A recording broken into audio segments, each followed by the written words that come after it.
ಕಾಲಕಾಲಾಯ ವಿದ್ಮಹಿ ಕಾಲತೀತಾಯ ಧೀಮಹಿ ತನ್ನು ಕಾಲಭೈರವ ಪ್ರಚೋದಯಾತ್.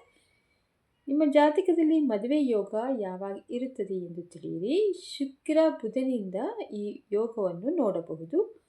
ಮಂಗಳ ಉತ್ತಮವಾಗಿರಬೇಕು. ರವಿ ಚಂದ್ರರ ಒಳ್ಳೆಯ ದೃಷ್ಟಿ ಇರಬೇಕು, ಆಗ ಸಂಸಾರ ಚೆನ್ನಾಗಿರುತ್ತದೆ.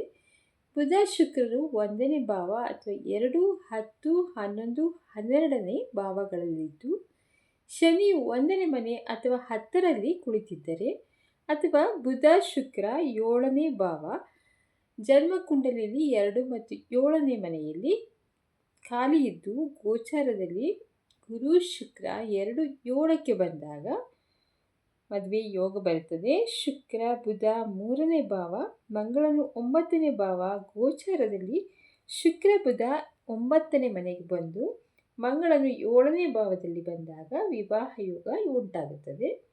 ಹೆಣ್ಣಿನ ಜಾತಕದಲ್ಲಿ ಗುರು 4ರಲ್ಲಿ ಇದ್ದಾಗ ಬೇಗ ಮದುವೆ ಯೋಗ ಬರುತ್ತದೆ.